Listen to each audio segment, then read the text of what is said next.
In 1993, prom queen hopeful Lacey Bell vanished during a stormy prom night at Hillside High, never to be seen again.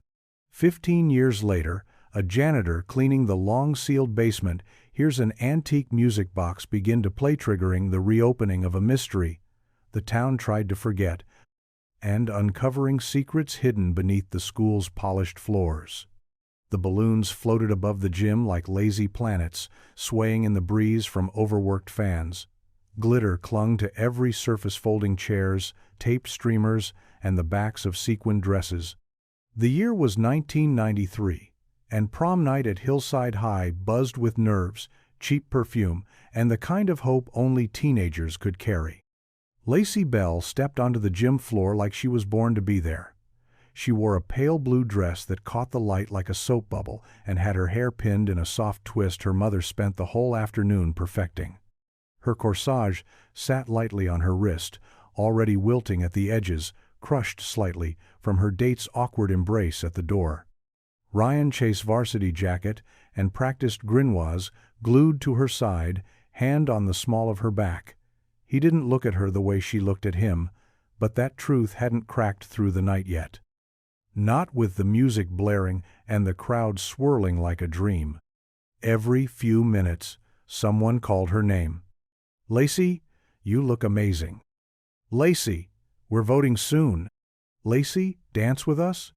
She smiled at all of them, but there was something in her eyes, a flicker, like she was trying to hold the moment still. Because maybe she knew deep down, in the part of her heart that spoke in whispers, that nothing golden ever lasts. Outside, thunder rolled low across the hills. No one noticed, not over the thump of the speakers and the shrill of laughter echoing off the walls. Someone spiked the punch. Someone else threw up behind the gym. And somewhere in the crowd, a flashbulb popped, catching Lacey mid-laugh, her eyes shining and mouth half open, the very picture of a night she would never leave. Later, they'd call it the last photo. The one that would appear on every missing poster. The one her mother kept in a frame for years before quietly turning it face down.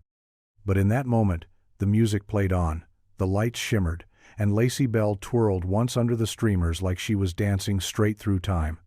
No one saw her leave. No one ever saw her again. The first flicker was barely noticed. A quick dip in the overhead lights that made the silver balloons shimmer like ghosts. A few kids paused mid-dance, laughter catching in their throats, then continued, shrugging it off. "Just a power surge," someone said. "Old school, bad wiring, nothing new." But then it happened again, longer this time. The DJ's equipment crackled. Music slowed like a tape unraveling, then snapped back to life. Someone cheered, thinking it was part of the show. The chaperones exchanged quiet looks by the bleachers.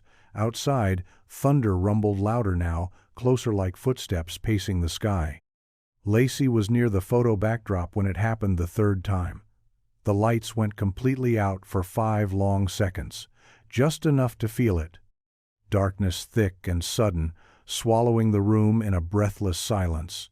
Then came the sound, something sharp dropping, maybe a cup, maybe a heel snapping, and a girl's nervous laugh that broke too high. When the lights returned, everything looked the same. But it wasn't. Lacey was gone. At first, no one noticed. The music picked back up. Couples returned to swaying. Girls in taffeta gowns fixed each other's lipstick. But Ryan Chase stood near the punch table, with 2 drinks in hand and an empty space beside him. "She said she'd be right back," he told someone later. "To fix her hair." I waited. No one saw her leave the gym. No one remembered her stepping into the hallway or through the double doors or past the janitor's cart leaning against the wall near the stairwell. By the time anyone realized she hadn't returned, it was already close to midnight. The storm was hammering the roof. Lightning lit the parking lot like a flashbulb every few seconds. They called her name over the loudspeaker. Checked the bathrooms. Checked the hallway behind the gym. Nothing. Some assumed she left early, maybe with Ryan, maybe with someone else. But he was still there, confused and holding both drinks. And when the last song played and the dance finally ended, The only thing left of Lacey Bell was her corsage petal-crushed into the floor by the door she never walked back through. The hallway behind the gym always felt colder than the rest of the school. Long, narrow, lit by flickering fluorescents that buzzed even when everything else was quiet. It smelled faintly of mop water and old textbooks, an in-between place used mostly for storage and shortcuts. That night, it became something else entirely. It was 12:17 a.m. when Principal Hart unlocked the door. A few teachers followed him in, flashlights cutting through the dark as the emergency lights above flickered to life. The dance was over. Students had gone home, wet from the rain, unaware that someone had never left.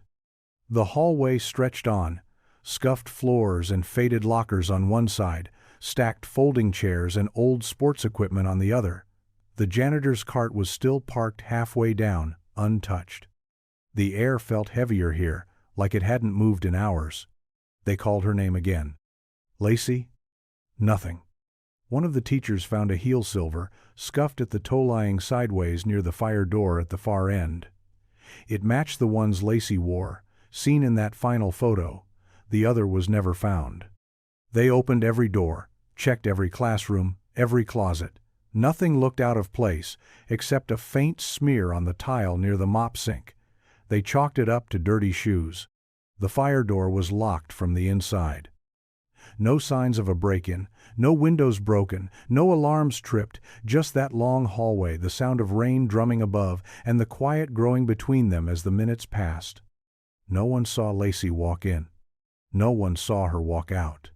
It was like the storm swallowed her.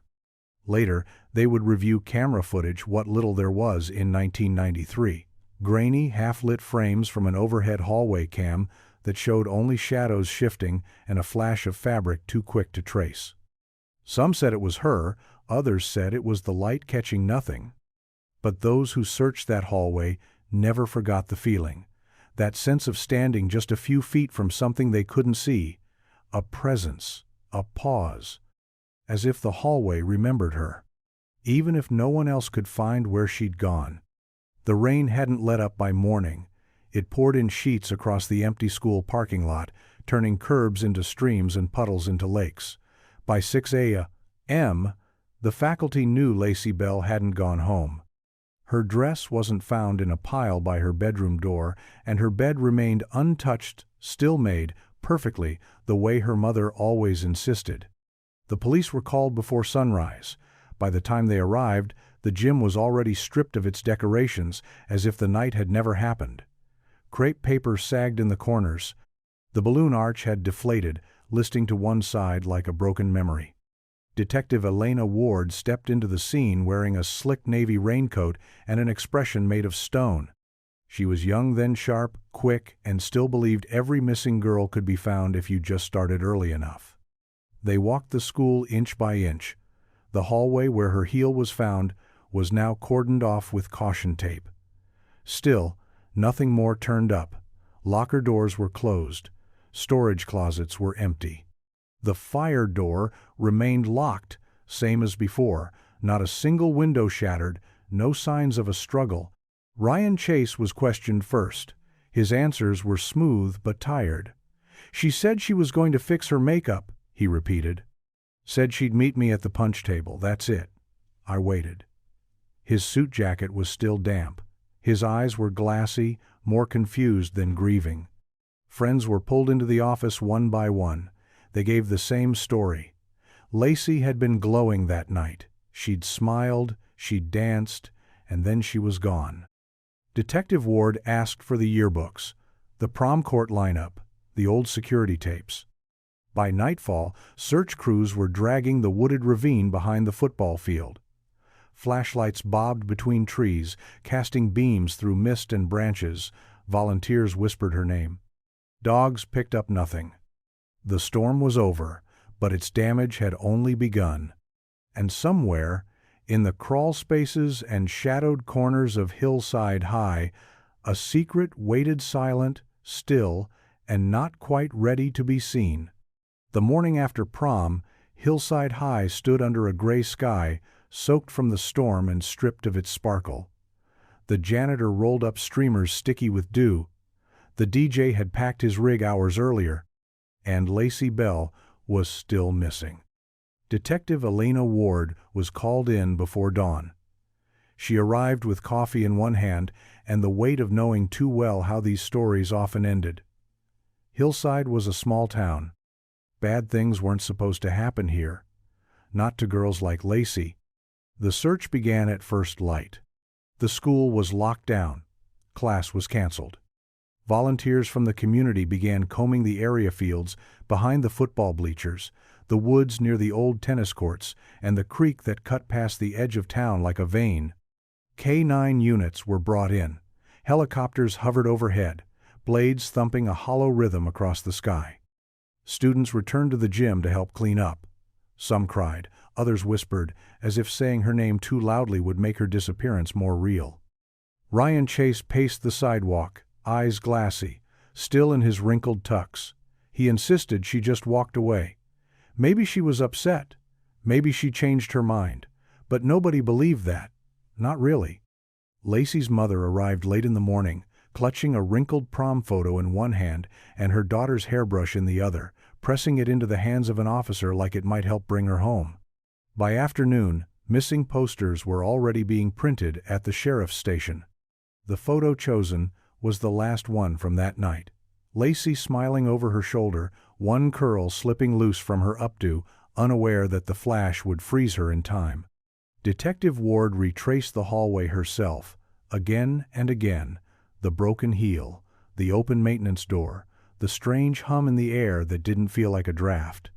There were no signs of struggle, no blood, no screams reported. Just a girl who walked into a hallway and didn't come out. The kind of story that towns try to bury. But this one had already started to bloom. The Bell house sat at the end of a quiet cul-de-sac, its porch light left on long after the sun came up. Neighbors passed slower than usual, glancing toward the front windows where lace curtains barely moved. By noon the day after prom, the silence inside had become its own kind of noise. Lacey's room was still exactly as she'd left it. The curling iron was plugged in, cool now. Her perfume lingered faintly in the air, sweet and sharp.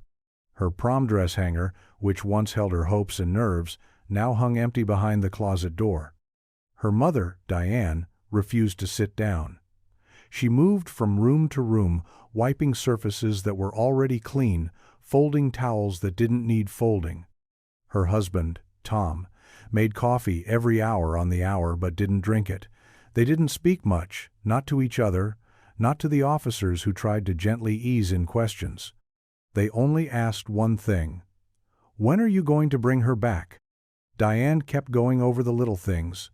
Lacey's chipped nail polish. The fact that she hadn't eaten her sandwich before leaving. The way she'd said love you that night so casually, it felt too final now. She replayed those words 100 times before the second day ended. Lacey had a younger brother, Max, just 12. He sat cross-legged in the hallway outside her door, holding the snow globe she'd given him at Christmas. When asked if he wanted to go stay with his aunt for a while, he shook his head. "If she comes home, I want to be here," he whispered, "so she doesn't think we gave up." The community rallied around them at first. Meals were dropped off. Flyers were distributed. But as the days passed with no sign, fewer cars pulled up. The casseroles cooled. The porch light remained. Detective Ward visited the house often, not always with new updates. Sometimes just to sit in the kitchen and let Diane talk, or not talk. Sometimes just to listen to the old clock ticking in the silence. The family didn't ask for much. Only for the hallway to give her back. By the end of the first week, the town stopped whispering and started speculating. It began in the school hallways, where students leaned against lockers and swapped theories like trading cards. Then it spilled into grocery store checkout lines, between coffee cups at the diner, and into hushed conversations at church pews. Lacey Bell had disappeared without a trace, and nature abhorred a vacuum.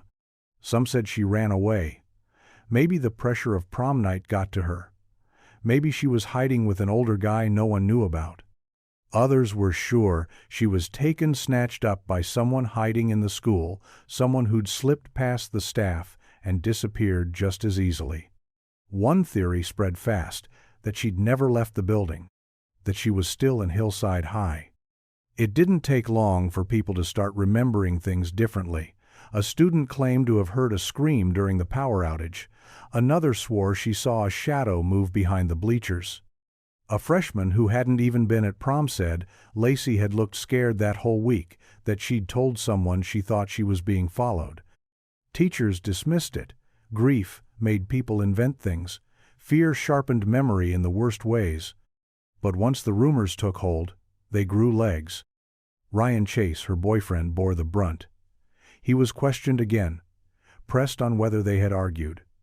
Whether he'd noticed anything strange, his answers didn't change, but his confidence did. He walked the halls like he didn't recognize them anymore. Even her closest friends weren't safe. People began to wonder if jealousy had played a role. Prom queen votes were still counted, and Lacey had won. That detail didn't sit well with everyone. In town, the missing posters began to yellow on poles. A psychic came forward, saying she felt Lacey's spirit was trapped in the school. Another woman claimed she dreamed of her underwater, but the nearby creek had already been searched twice. Detective Ward listened to every tip, every call, every theory. She wrote them down, even the outlandish ones, because behind every rumor there was usually a sliver of something real. She just had to find the part that wasn't made up. The part that could still lead to Lacey? The basement level of Hillside High had always been more myth than memory for most students. It wasn't part of any daily route. No classrooms, no lockers, just a long concrete corridor lined with storage rooms and utility access. Generations of kids had passed through the school without ever setting foot down there. And by the fall of 1993, the door to the basement hallway had been locked for good. Officially, it was due to a burst pipe. A few weeks after Lacey's disappearance, heavy September rains had flooded the east wing. The basement took the worst of ankle-deep water that soaked into the foundation and left a lingering moldy scent that never quite faded. The custodial staff sealed off the stairwell with plywood and a city-issued permit, citing safety hazards and asbestos concerns. Unofficially, it became a place people didn't want to talk about. Some said the school board was trying to bury something literally, that the basement had been searched after Lacey went missing, and that they'd found something they never released to the public. Others insisted her body had been hidden there, moved later, after the heat died down. Detective Ward had pushed to keep access open, but her request was denied by the district superintendent. No credible evidence ties the basement to her disappearance, he'd said. And, frankly, we're not interested in turning the school into a crime scene circus. The police had done one sweep before the doors were sealed. One camera, one flashlight, 2 officers. They found nothing. Just old desks, broken filing cabinets, and stacked yearbooks from the 70s. But there was a moment caught in the last few frames of the basement footage when the light flickered and the sound changed, a kind of music, faint and strange, just under the static. It was dismissed as interference. By 1994, the hallway was repainted, the door to the basement was rekeyed, and over time, people stopped asking. The only ones who remembered were the ones who still felt uneasy near that stairwell. Because sometimes, in the quiet between class bells, you could swear you heard something beneath your feet, a hum, a tune, waiting to be heard again. The class of '28 walked Hillside High's halls without much thought for the past. They had new lockers, new dances, new rumors. Lacey Bell's name had become little more than a half-remembered local ghost story, something whispered during storm drills or passed around during sleepovers. Her photo had long been taken down from the main office wall. The light in her memorial case had gone out years ago and was never replaced. But the building hadn't forgotten. Renovation crews arrived in mid-June, long after graduation. The school board had approved long overdue updates, new floors, upgraded electrical, and most significantly, the reopening of the basement for expansion. The door at the end of the east wing, sealed and painted shut for over a decade, was pried open with a crowbar and a burst of mildew. No one wanted to go down there alone. Rodney Fultz, the school's night janitor for nearly 20 years, drew the short straw. He grumbled as he descended the creaking steps, flashlight in hand. His boots echoed across the concrete, the smell of wet dust and rust greeting him like an old rival. At first, it was uneventful. Stacked chairs, water-stained boxes, shelving units lined with forgotten science equipment and Christmas decorations that hadn't seen daylight since before Y2K. Then came the music. Soft, faint, twinkling. Rodney froze. It came from deeper in the corridor, a place the overhead bulbs no longer reached. Not a radio, not a phone, something older, slower, mechanical. It was a lullaby, one he hadn't heard in years. He followed it to the far wall, where a dented metal shelf leaned crooked against the bricks. Dust bloomed as he shifted it aside, revealing a small alcove, just enough space for a child to hide. There, resting alone on a broken wooden crate, was a silver music box. Delicate, floral, hinged. He didn't open it. He didn't touch it. He just backed away, breath caught somewhere between fear and disbelief. Because the tune kept playing long after he left the room. And when he reported it the next morning, no one believed him until they saw the name engraved on the lid. Lacey. By Monday morning, the hallway leading to the basement was sealed again, not with plywood, but with yellow caution tape and a heavy sense of something disturbed. Word had already spread through the school staff, trickling up to the district office and down to the few teachers still cleaning out classrooms for summer break. Rodney Fultz stood in the principal's office, hat in his hands, eyes fixed on the floor. He wasn't a man given to nonsense. 20 years on the job, and never once had he asked for overtime or spoken more than a few words at a time. But now he was shaken visibly, like someone who'd seen something he'd spent his whole life avoiding. "It was playing," he said. "I didn't wind it, I didn't touch it, but it was playing." The principal didn't know what to do with that. No one did. They sent a maintenance man down with gloves and a camera. He retrieved the music box, still closed, still cool to the touch. The moment he set it on the desk upstairs, it stopped, mid-tune, like it had gone to sleep. No one could find a winding mechanism. It had no battery compartment, no obvious trigger. Just a smooth silver casing, faded by time, with soft etchings along the side and a single name engraved beneath the lid, Lacey. Detective Elena Ward heard about it by the end of the day. She was retired now, living 2 towns over, but her phone still rang when anything strange happened at Hillside. She hadn't heard that name spoken in an official capacity in over a decade. Her hand trembled as she wrote it down. The music box was placed in a locked drawer in the school office. But that night, long after the building had emptied and the lights dimmed, the custodian's radio picked up a sound not static, not interference, but melody. The same lullaby. And in the dark below the school, past the cracked cement and stacked crates, the air felt different, warmer, breathing, almost. As if something had been waiting. And now, at last, had been heard. The music box sat under a single desk lamp in the Hillside High front office, silver dulled with age, but still glinting in places where the pattern hadn't worn away. No one dared touch it again.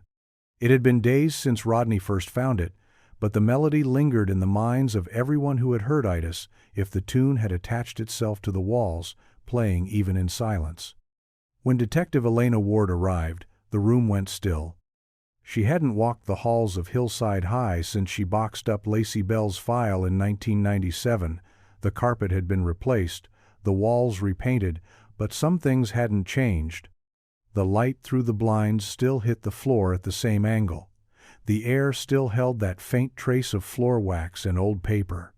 They handed her the box without a word. She set it gently on the table, put on a pair of gloves, and opened it. The lid creaked slightly, and for a second, No one breathed. Inside, the velvet lining was mostly faded, crushed flat in the corners. But there was something nestled in the Centera tiny brass nameplate, no longer than a matchstick, secured with rusted brads. Lacey H. Bell. The inscription was etched in delicate cursive, no mistaking it, not a copy, not a replica. It was hers.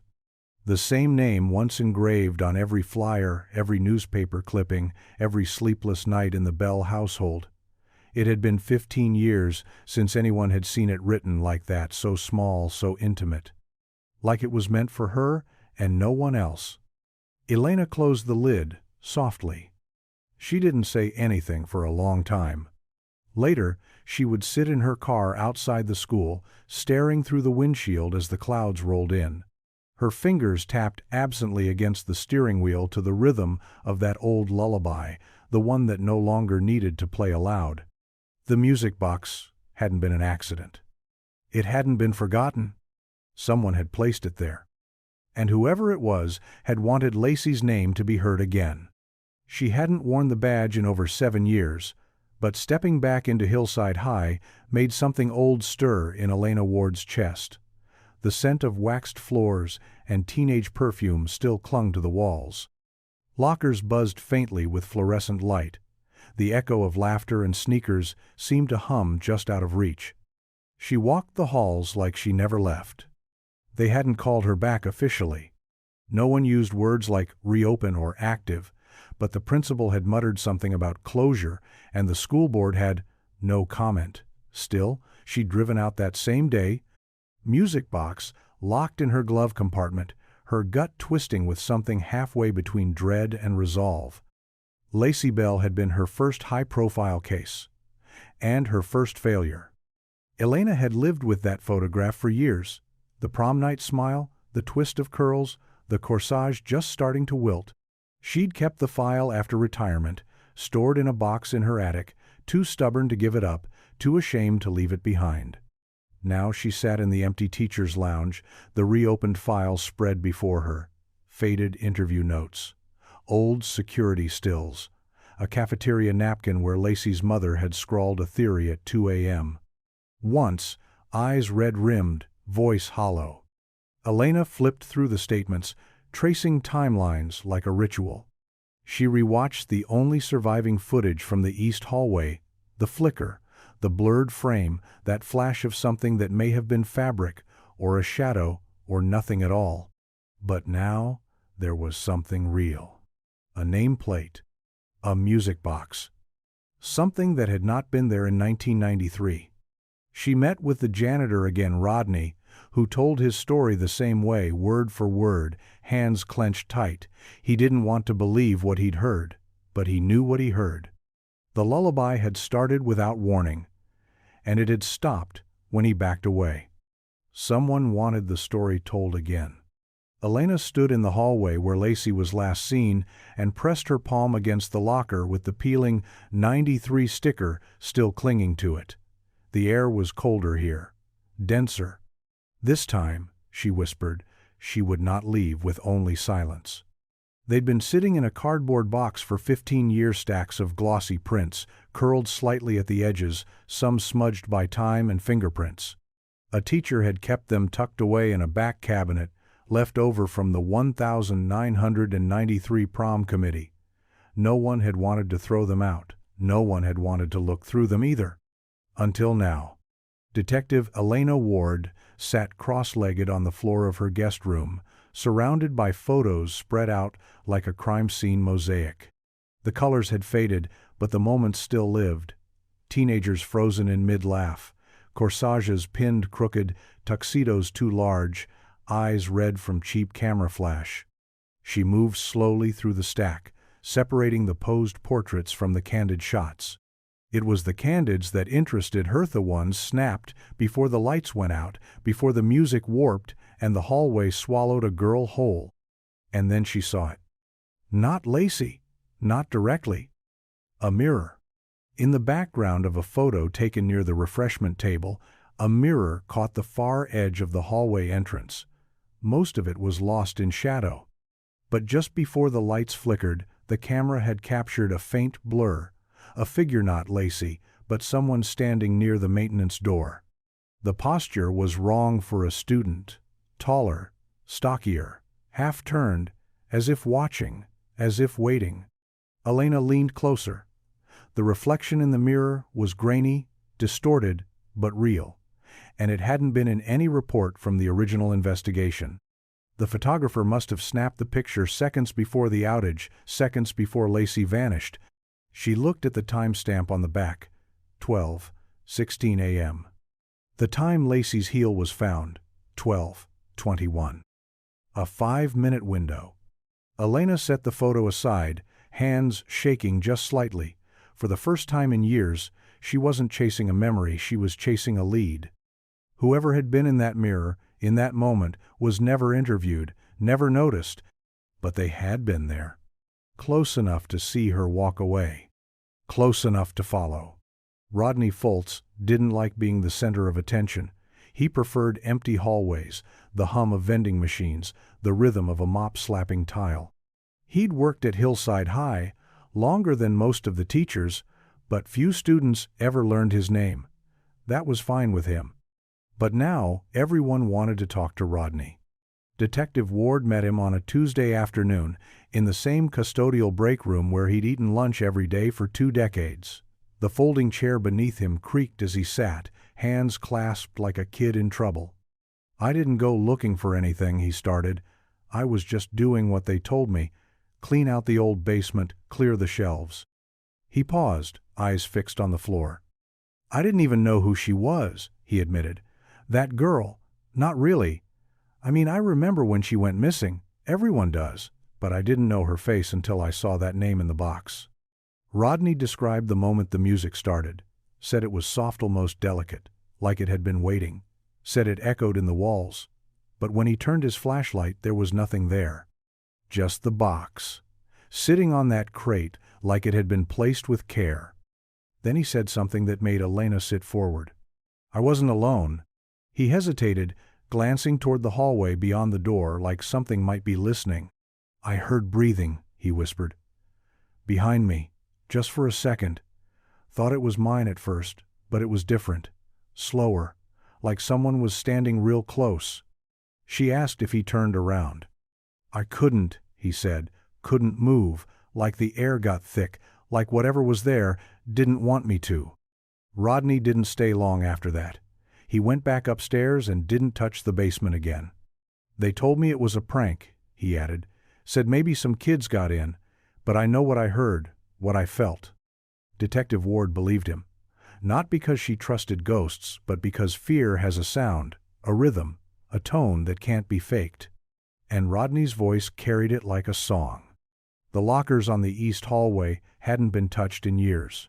Their numbers had faded, hinges rusted, and stickers from forgotten campaigns still clung to a few: "Vote Emily for Treasurer, Go Wildcats, 1992.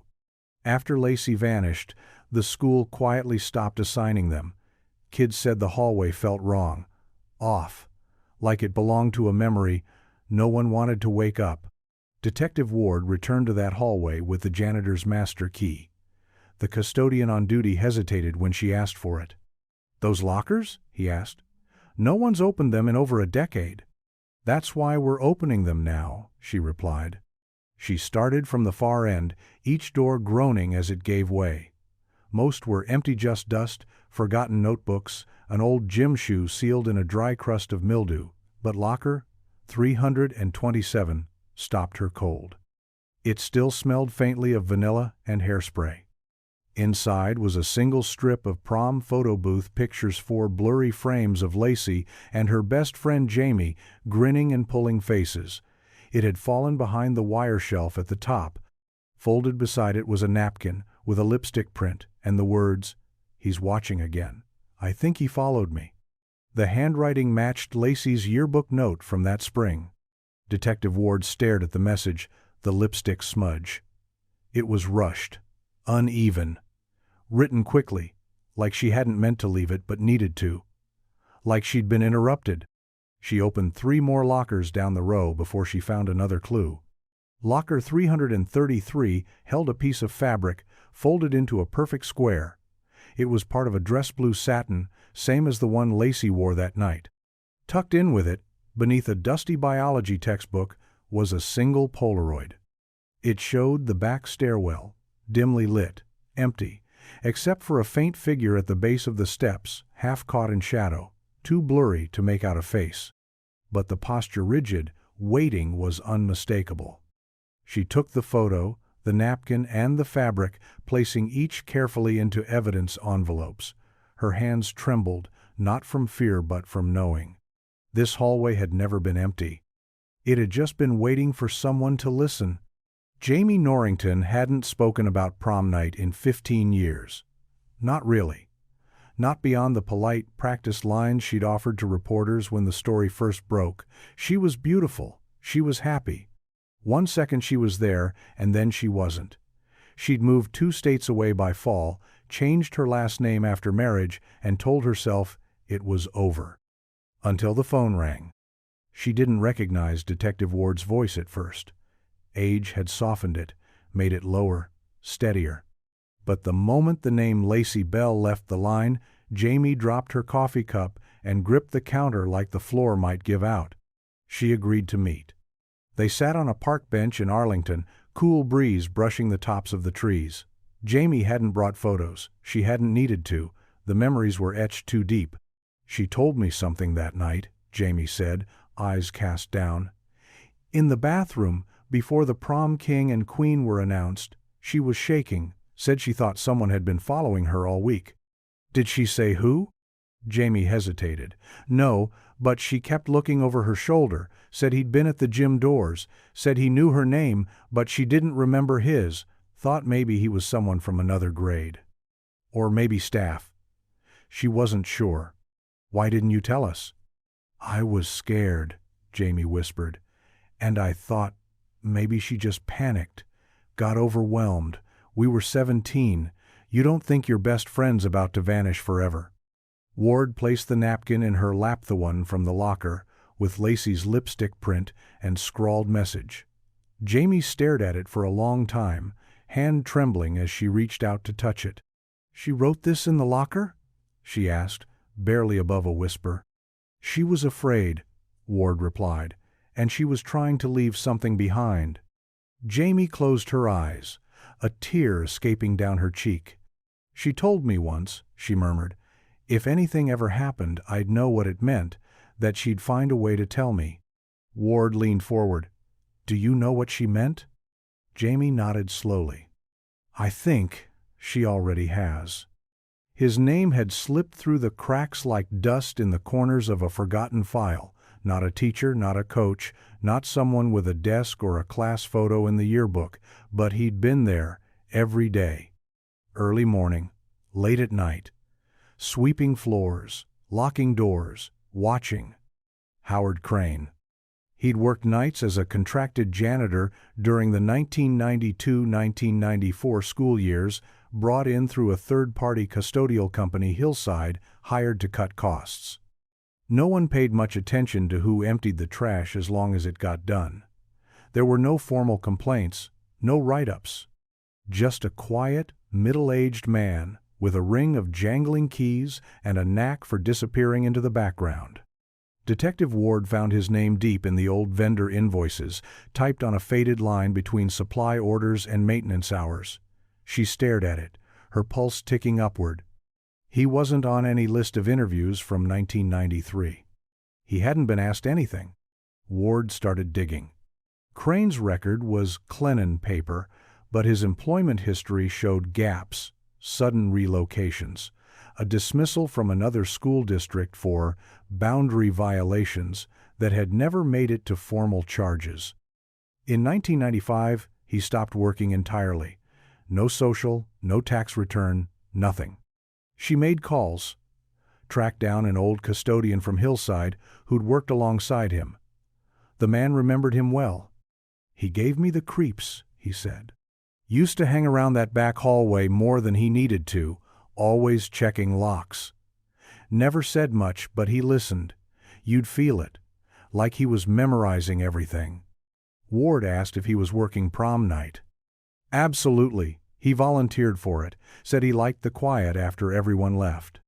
The final blow came when she revisited that blurry photo from the Lockharthy one with the figure caught in the stairwell shadows. The build, the posture, the keys. It matched. She sat back in her chair, heart heavy. Lacey had left signs, left whispers in photos and notes and tucked away corners. And now the shape of the truth was forming, not a ghost story, not just a vanishing, but a man with keys and time and silence on his side.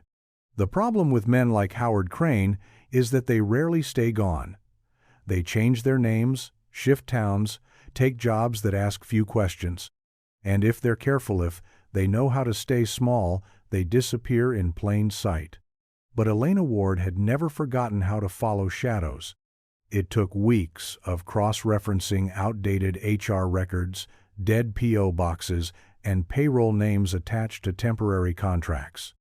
But finally, tucked inside a 1996 rural school board roster from Missouri, she found a custodian named Harold Kearns, a man who looked too much like Howard, same eyes, same chin. The photo was older, grayer, but the posture hadn't changed. She dug deeper. Kearns had no digital footprint, no social media, paid his bills by money order, lived alone in a rented trailer on the outskirts of a forgotten county. But what caught her breath wasn't his address. It was that he had worked at another high school for just over a year and left 2 weeks after a junior girl reported being followed in the halls. No charges, no investigation, just a quiet exit and a vacancy filled by someone new. Ward printed his photo and taped it beside the one from the Hillside hallway. The match was undeniable. She called Jamie Norrington. Jamie answered on the second ring, voice tight with emotion. "I've seen him," she said. "Not long after Lacey disappeared. I remember now, I saw him by the lockers, watching, just standing there." Elena listened as Jamie described the same quiet, still presence. The way he never spoke, just stood, like part of the wall. "He looked through people," Jamie whispered, but with her it felt like he saw everything. By the time Ward closed her notes that night, she had what she needed. A face, a name, a place. She didn't know what he had done, exactly how he'd lured her, what promises he'd made, or what fear he had used to keep her quiet. But she no longer believed Lacey had simply vanished. She believed someone had made her disappear, and that someone now lived alone, under a different name, in a different state. But monsters don't change. They just wait for the light to find them again. The trailer sat at the edge of a gravel road lined with scrub grass and broken fences, the kind of place people drove past without noticing. There were no neighbors close enough to hear much. Just fields and sky and silence. Detective Elena Ward parked 2 driveways down and walked the rest of the way, her badge tucked in her coat pocket, her pulse steady but climbing. The mailbox read, H. Kearns. Black letters peeling, a wind chime hung from the porch, twisted and silent. She knocked once. The door opened halfway. He stood there, smaller than she expected, older, hair thinner. Back hunched from time or guilt, it was hard to tell which, but his eyes were the same, dull, colorless, watchful. "Elena Ward," she said evenly. "Don't know you," he muttered, trying to close the door. But she placed her foot in the frame. "Used to go by Howard Crane, Hillside High, 1993, prom night." He froze, just for a second, barely enough to notice. "I don't remember," he said. "You do." She watched him swallow, his gaze flicking past her, measuring, calculating. But there was nowhere to run, no crowd to disappear into. "I'm not here to arrest you," she said. "Not yet." That word yet lingered in the air like smoke. "I just want to know what happened," she added, "to Lacey Bell." The name cracked something in his face. A muscle twitched in his jaw. His hand gripped the doorknob tighter. "She's gone," he whispered. "Always was." "Did she go with you willingly?" Ward asked. He didn't answer. Did you lock the basement door behind her? Did you wait until the lights went out? Her voice stayed level, but each word hit like a drumbeat. He looked at her then, not afraid, not angry, just hollow. "You think I was the only one watching?" he asked. And then he closed the door. Ward stood there a moment, listening. No chain locked into place, no footsteps retreated. Just the wind, brushing against the walls of a house too quiet for its own good. She walked back to her car without looking back. But something had shifted, because the man with the keys wasn't the only one holding them. Back at her motel room, Elena laid everything out on the bed. Photos, old reports, the Polaroid from the locker, and her notebook, filled now with page after page of connections that once felt cold and aimless. But it was the final line from Crane, "You think I was the only one watching," that kept echoing in her head. It hadn't been a denial. It had been a deflection. Crane had a history of silence, but not cleverness. That sentence came too smooth, too rehearsed. Like someone had practiced it. Like someone else had told him what to say. She turned back to the prom photos, not the glossy portraits, but the messy, forgettable candid skids half out of frame, eyes closed mid-laugh, teachers in the background handing out punch. And there he was again. Not Crane. Another man. Clean-shaven, smiling too wide, standing by the speaker table in a dark brown blazer that no one else wore. Not a chaperone, not a teacher, no name tag, just standing. She didn't recognize him. No one had ever mentioned him in statements. He wasn't listed on any staff rosters, but there he was in 3 different photos, always lingering near the east hallway entrance, and always alone. She scanned the photos side by side. In one, he's holding a clipboard. In another, his hand is pressed against the hallway wall, just beside the maintenance door. And in the last, he's watching the crowd, but not watching anyone in particular, like he's waiting for something to begin. She circled his face. Then she opened her laptop and ran the photos through a facial recognition database tied to old public employee records, licenses, archived security firms. It took less than an hour. Gordon Ames, former part-time security contractor, worked 1 year at Hillside High under a short-term agreement with the district meant to supplement school events with an extra adult presence. No criminal record, but spotty work history. Fired from a middle school in 1995 after a misunderstanding with a student that was buried in HR notes. He'd vanished after that. No new address, no forwarding information. Until now. Ward sat back, heart racing. Howard Crane hadn't acted alone. Lacey Bell had more than one set of eyes on her that night. It always started this way: one thread pulled, and everything else began to follow. But this time, it wasn't just about Lacey's final moments. It was about the years after, the silence, the erasure. The people who had every reason to speak, but didn't. Detective Ward opened a new file and labeled it Gordon Ames. She filled in what she could: birth date, former addresses, gaps in employment, the schools he'd quietly moved through and left behind. There weren't many records, but there were enough. Enough to draw the shape of a man who never stayed in one place long, always hovering near the edges of authority, but never fully inside it. She cross-referenced the names of staff on duty prom night. Ames's name wasn't there. He had never officially been assigned to the event, but the photos didn't lie. He had been in the building. Someone had let him in. Someone with keys. She thought back to Crane's words. "You think I was the only one watching?" No, he hadn't been. Ward reached out to the school district office, requesting old security contracts.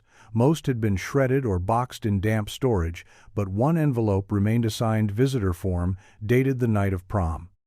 The signature was almost illegible, but the handwriting analysis software confirmed it. Gordon Ames. She took that, the photo of him by the east hallway, and the timestamp. The missing 5-minute window between when Lacey was last seen and when the lights returned. Together, it was enough to move forward. Ward submitted it all to the state investigators.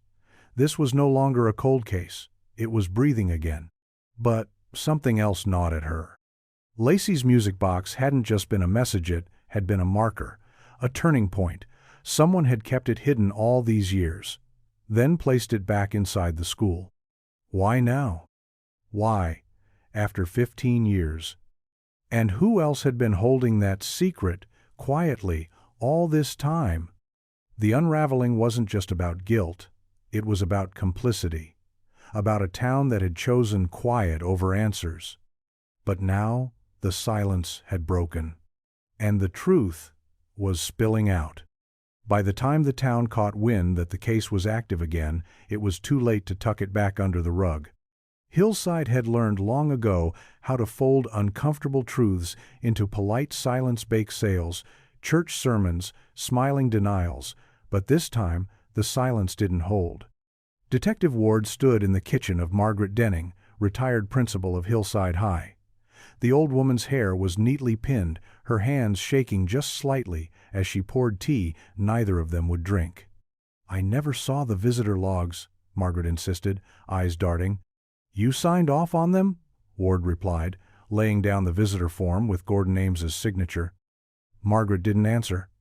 Her mouth opened, then closed. She reached for the teacup and missed the handle by a full inch. "He was vouched for," she said quietly. "The other janitor, Crane. He told us Ames was cleared by the security company. Said he was just helping keep an eye on things." "Why wasn't he listed on the official chaperone sheet?" Margaret set the cup down too hard. It clattered, rattling the saucer.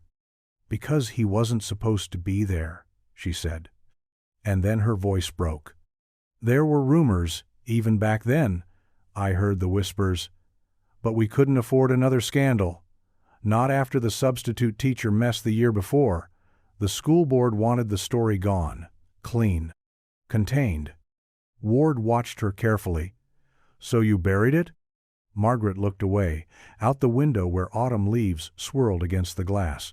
"We didn't know," she whispered. "Not really. We told ourselves it was nothing, just a girl who got overwhelmed, who ran, that she'd turn up, but we knew, deep down we all knew something wasn't right." There was a long pause. The clock ticked louder in the stillness. "Someone always knows," Ward said. "They just never want to be the one to say it first." As she left, Margaret didn't follow her to the door, just stood there, framed in the kitchen window, like a ghost of the school itself, still watching, still haunted. The truth hadn't just been hidden, it had been protected.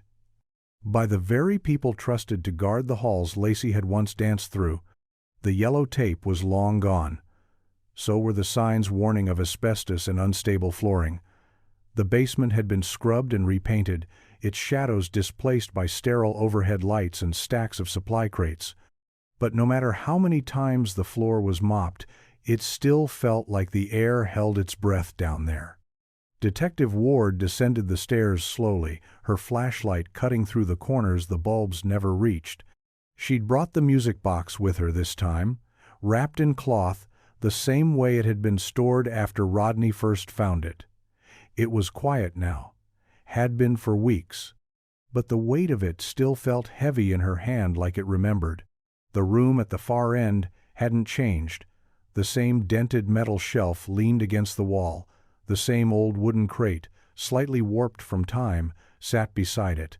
She placed the music box where Rodney had first seen it, precisely as he described. Then she stepped back and waited. Nothing. No sound, no hum, just silence. She closed her eyes. And remembered. The footage from 1993. The flicker of lights. The 5-minute window. The hallway door that had always stuck just slightly when it closed, unless someone held it open. She turned slowly and faced the wall behind the shelf. It had a slight discoloration, a patch of concrete lighter than the rest, about the size of a doorway. She ran her hands across it. No draft. No seam.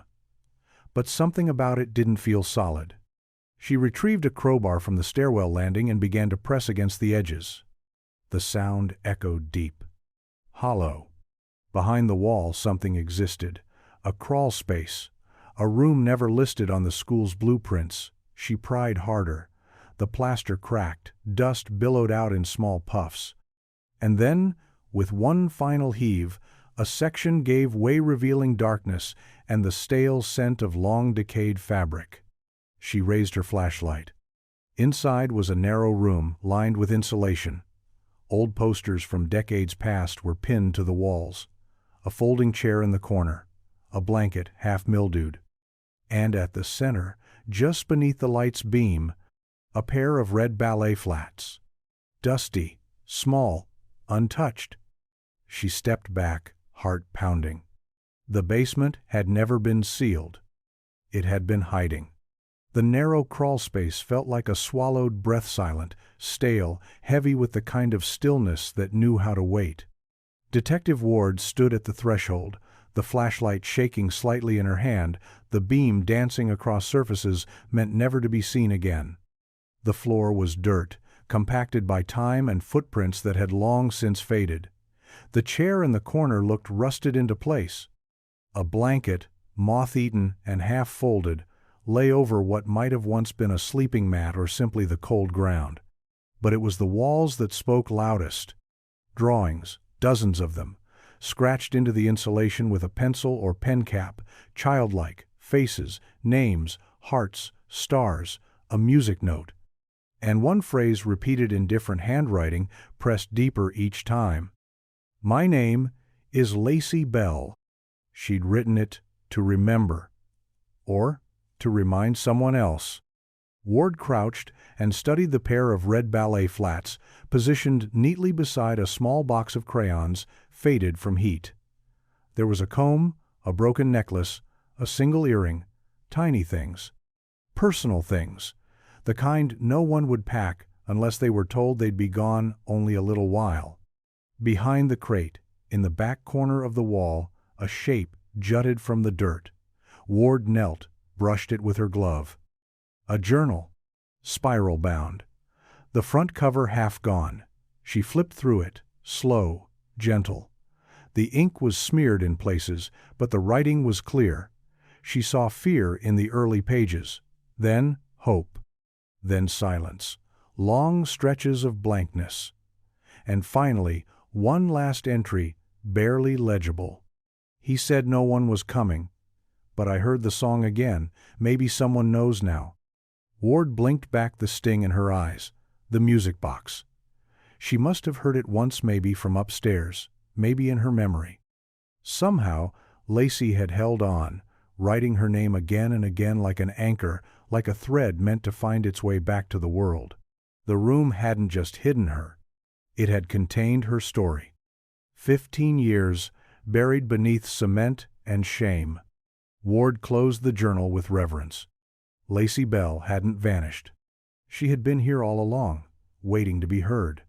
The music box sat on the table, again open now, its soft melody filling the quiet of the room like breath after too long underwater. It didn't play often anymore, only when it chose to. But this time, with Lacey's journal beside it and her name no longer lost, it played a full tune from start to finish, clear, unbroken, as if the silence it once carried had finally lifted. Detective Ward stood in the back of the small church where the memorial was held. There was no casket, only a framed photo of Lacey, her hair curled, corsage in hand, smiling into a future that never came. The town had gathered. Teachers who'd retired. Classmates who had grown older and carried quiet guilt. Even Jamie, standing with red-rimmed eyes and a hand pressed to her heart when the music box played. They didn't call it a funeral, it felt more like a return. Lacey's remains had been found near the basement's hidden wall, beneath a layer of dirt and insulation, carefully placed, carefully forgotten. But now she had a name again, a voice, a place among the living. And her music, her song had never truly stopped. The investigation was ongoing. Gordon Ames had fled the state once rumors of his name resurfaced. He wouldn't run far. Ward had handed over enough evidence to ensure that. As for Crane, he never left his trailer again. When officers arrived, he opened the door and said nothing. He didn't have to. His silence was finally heavy enough to convict. But the justice wasn't in the sentencing. It was in the uncovering. In the drawing back of the curtain that had kept one girl hidden for so long, Ward stood alone as the crowd thinned, one hand on the music box, listening to the last notes fade. She didn't cry. She didn't speak. But when she stepped outside, the sky had turned a soft, forgiving blue. No rain, just light. Lacey Bell had gone missing on a night meant for dreams. 15 years later, she'd come home to the sound of a song she never forgot. And the world, at last, was listening.